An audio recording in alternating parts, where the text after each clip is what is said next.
I do a lot of resting. And when I'm resting, I apply all of these meditation tips I just gave you. I call them meditation tips, but they can be restful tips, whatever you want to call them. It's irrelevant of the wording. Just do the behavior. Each time I lay down at night, I do the same thing. I figure out what's going on with my toes, and I take it all the way up, blah, blah, blah, blah. And then before I know it, when I do that, I end up being so relaxed. And then, before I know it, I'm out. I'm out. So it's so important that you rest yourself. Eventually, I'm going to get a adjustable bed, so that I do not disturb, that's separated, so that I do not disturb anyone. Hint, hint. And I know a lot of couples do that. They get two twin adjustable beds, but they still are considered a king size or a queen size bed, but they call them two, adjustable beds where you're not disturbing the other person that may be sleeping next to you. Okay. Or if you have any visitors, because I move around a lot in my bed, and that's just how I've been. But for the most part, most people that know me, I don't disturb their sleep. Welcome to the Evolution of the Consciousness podcast. Love is spoken here. With your host and guide, Michelle Carithers. Morning, everybody. Evolution of the Consciousness. Love is spoken here. I'm Michelle Carithers, and today is 11/11/2023 on the West Coast, east side of town. Baby. I'm doing fantastic, magnificent, and marvelous. And I hope everybody's doing the same. I got up this morning to a buzz in my ear. What do I mean? Well, I got up to hearing a fire alarm going off. It had been going off about 5 or 10 minutes before I decided to get up and go walk around. And sure enough, it was coming from one of the apartments here in this building, because we're in a 2-story building, and downstairs, sure enough, the alarm was going off. And so, of course, let me just start over. At first, I didn't know where it was coming from, the fire alarm going off. So it sounded as though it was coming from outside. So I thought I'd go and just take a walk around and see if I could figure out where it was coming from. And sure enough, it was downstairs in one of the apartments downstairs. Thankfully, someone called the fire department. The fire department came out. Apparently, they were unable to locate. They located where it was coming from. Like I said, it was downstairs. And they were unable to get into the apartment. I'm not sure. Because they just left. So if there was an issue, they would have stayed around and handled it. That's one thing about the fire department. Even though I have my, we all have our stories about everybody. The fire department usually is over equipped or more equipped than most entities I know of, and they are usually prepared for anything. That's my point. So that's probably why people love the fire department, honey. Shout out to the fire departments all over the world. I've had my run-ins with some of the personalities at the fire department, but keep in mind, we are all first responders. So we are like a big family, which means that there is some good and bad and ugly. Okay, and that's how I see the situation.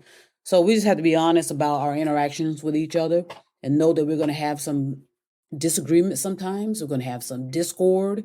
We're going to have arguments and this and that. But no one wants to hear that. They want first responders to be presented as if they are Superman, Superwoman, and they can solve everything. And we don't realize that the first responders are, ladies and gentlemen, the first responders are human beings. So we need to keep that in mind, especially during this time. And what I mean about during this time? Well, as you know, we have extreme temperatures. There's an extreme.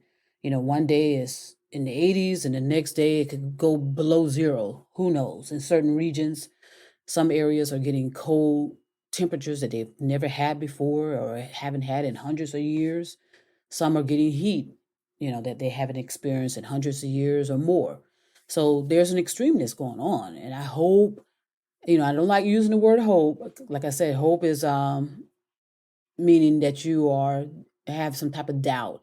And I do, okay, I do, because of the results. Okay, if the results are doubtful, if the results are evident, then what else can you expect? So during this time of year, with everything going on and people moving around all over the country, I'm telling you, lots of people are moving around all over the country. Okay, I said this a while ago that the energy of your thoughts are going to put you where you need to be or put you where you want to be.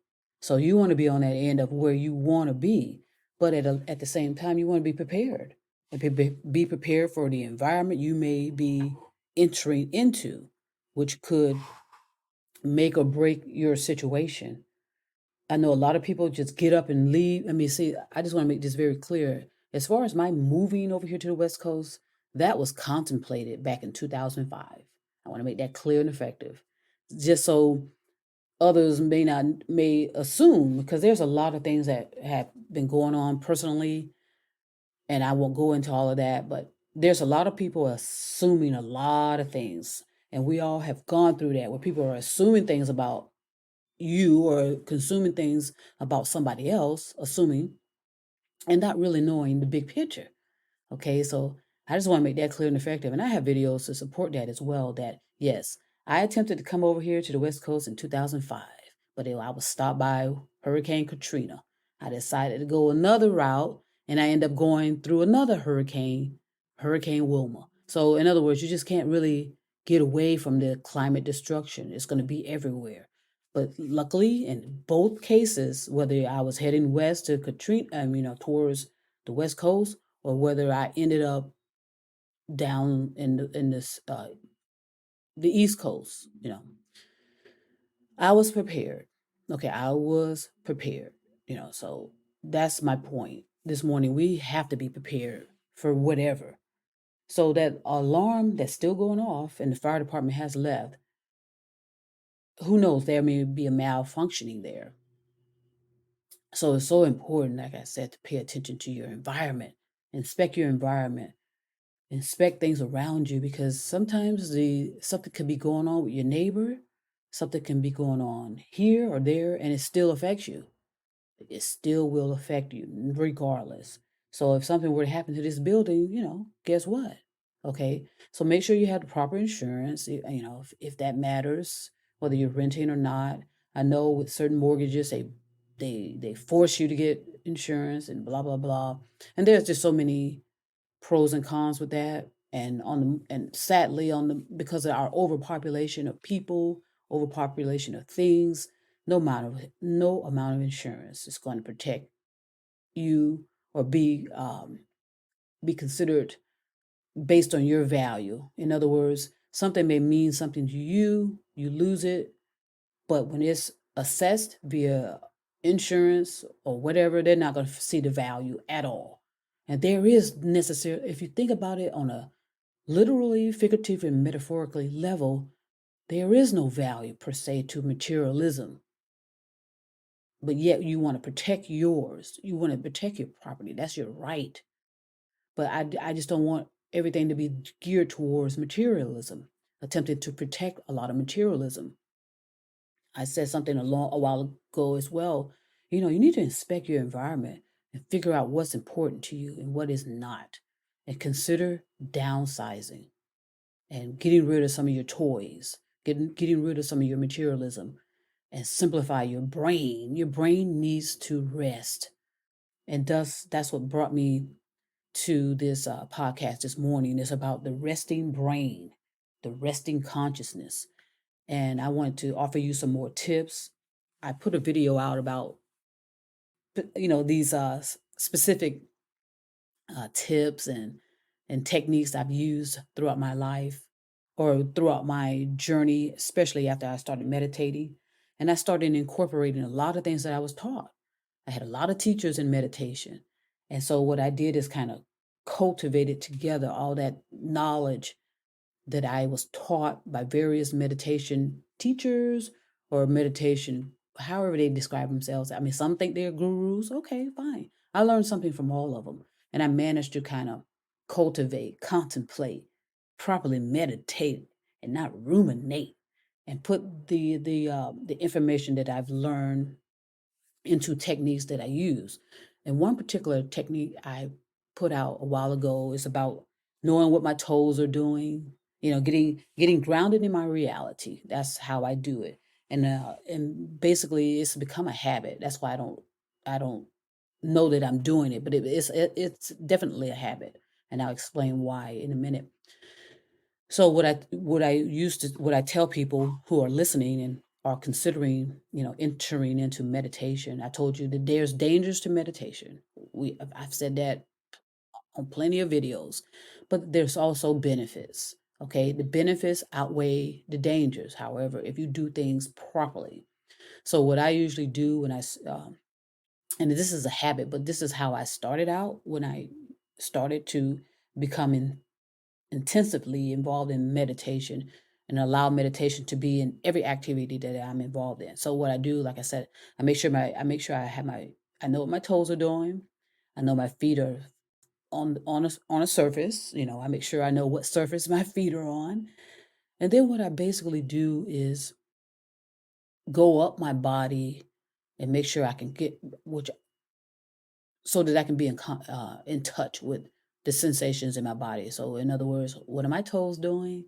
What are my ankles doing? My calves, my knees, my thighs, my buttocks, the lower back. I take it all up and make sure I can get in touch with all of that. Okay. I make sure I know what my hands are doing, my fingers. I get in touch with the sensation of my hands, my pinky, all the way to my thumb. I just take everything all the way up. What's my breathing like? How do I feel in my chest area? Okay, take it all the way up to my shoulders, my forearms, my hand, all of that on each side of my body, my neck, all the way up, and then to my skull, my brain. I get in touch with those elements of my being. And then I also go into, okay, what are my eyes doing? What do I smell? What do I taste? I go through all of those sensing. There was 12 of them. Okay. And then I take a deep breath and I look around my home or my apartment or my dwelling. I look around. Do I see anything that's standing out, that's causing some kind of concern to me? Okay, I listen for, and let me come back to listening for a minute, in a few minutes. I look around, I look around. Okay, so I make sure I've made myself aware of every sensation in my body. Okay, my toes, all the way up to the top of my skull or the top of my head. I'm in touch with all of that. Okay, now, the most important thing I think of all is the auditory. Those of you that are auditories, which are usually intellectual talking heads, I want to stress to you, I don't know how I just want to stress the importance to the auditories to have your ears free. So what does that mean? Do not have headphones on and do everything in your power to avoid headphones. Unless it's absolutely necessary, you're in a studio and this and that and the other, you're safe in there. It's just so important because if you're an auditory type, you really need to be able to know what you're hearing. Get in touch with what you're hearing. Okay. And ask yourself, okay, once you've done all that inspection of your body, you've done the inspection of your property, then you do the inspection of what you hear. I told you I woke up to the sounds of a fire alarm going off. Okay. Now I still hear it. I hear the birds. I hear my refrigerator. So that's what you have to do. You need to recognize what are you hearing in your environment. Okay, I have my air filters going. My Wi-Fi has a hum to it. One of my computers has a fan going. You have to do this. You have to get in touch with your environment and know what's going on in your environment. You have to inspect your environment, especially now. The main thing with auditories, I told you, just do not block your ears. Okay, so I'm still inspecting. I'm attaching everything, my visual, auditory, and what I'm feeling. How am I feeling? Okay, what's going on inside of me? What's going on in my innermost being? And also, while you're doing that, just pay attention to your breathing. Do everything you can, try to incorporate all of this in a one motion. Your visual, auditory, and all the other sensing. See if you can kind of culminate it into one motion of activity where it's automatic. In other words, if you hear something, you immediately start inspecting it by visually, and what do you feel? What do you smell? What do you taste? All right. These things are extremely important. That's why I wanted to go ahead and put this out, because of the dropping in temperatures. A lot of people are coming into regions that they are not familiar with, that they did not prepare for. They did not bring the right clothing. They were not prepared. They kind of like up and, and I told you that those type of activities can come back to bite you, can come back to harm you. Like I said, I prepared myself to move over here to the West Coast.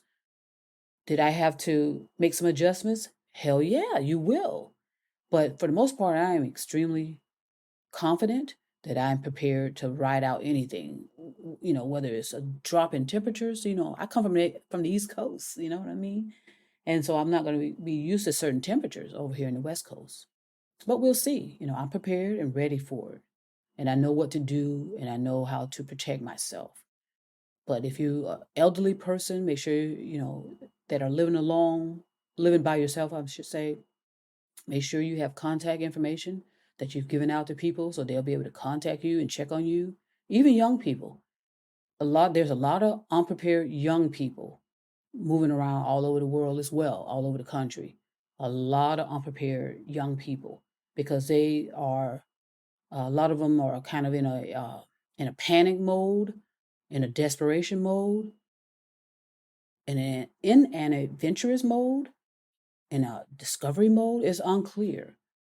But there are a lot of young people, and most people in general, that are just not prepared for their situation, and they just immediately um, take off and they just go right across the country. A lot of people are living in their vehicles. Okay, you have to be concerned about carbon monoxide. Okay, a lot of people are, living in homes that do not have proper heating.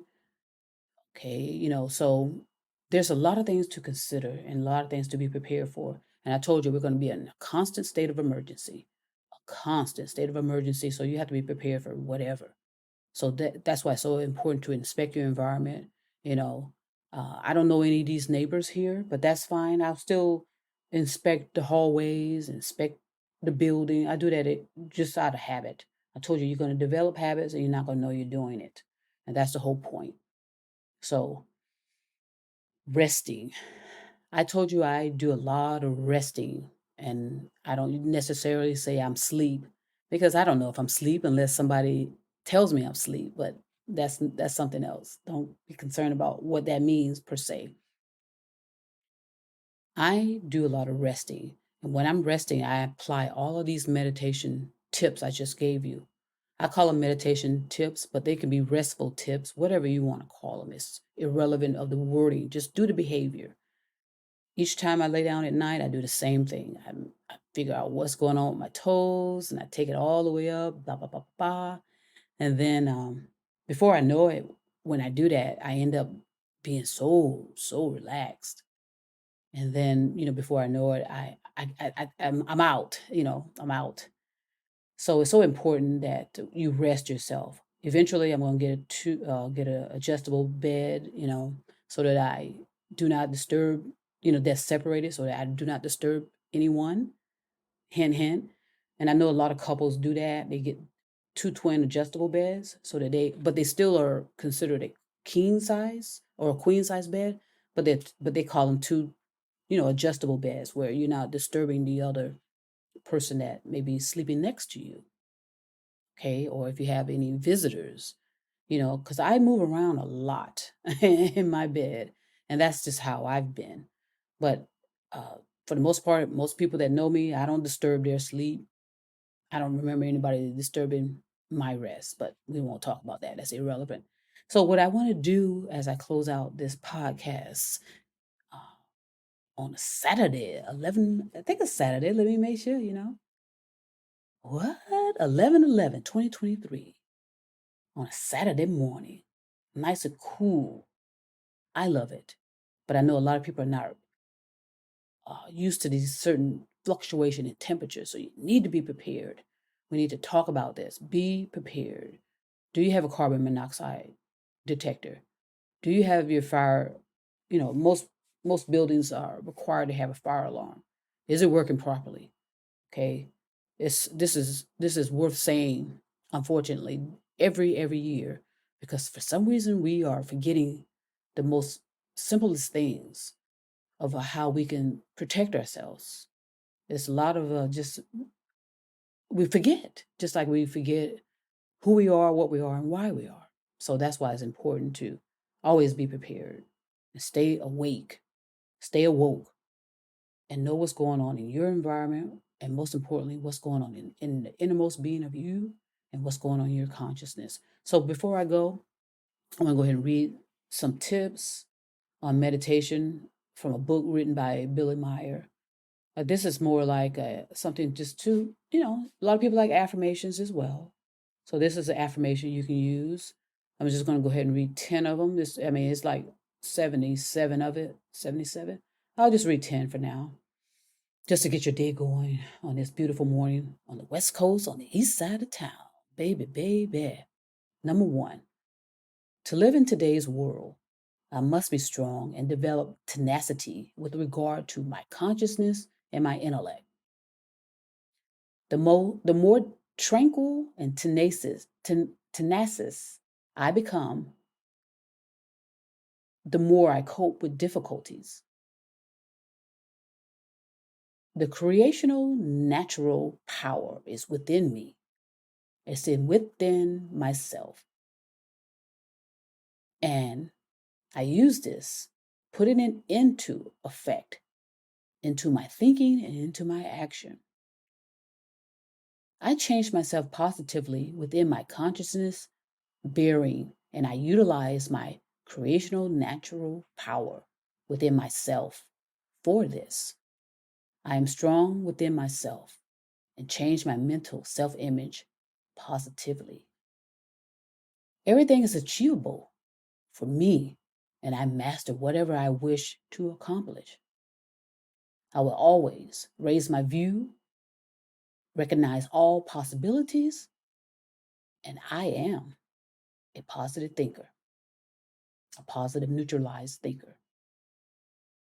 I cope with all difficulties with courage. I will always be as good and as positive as my thoughts, feelings, and my actions actually are.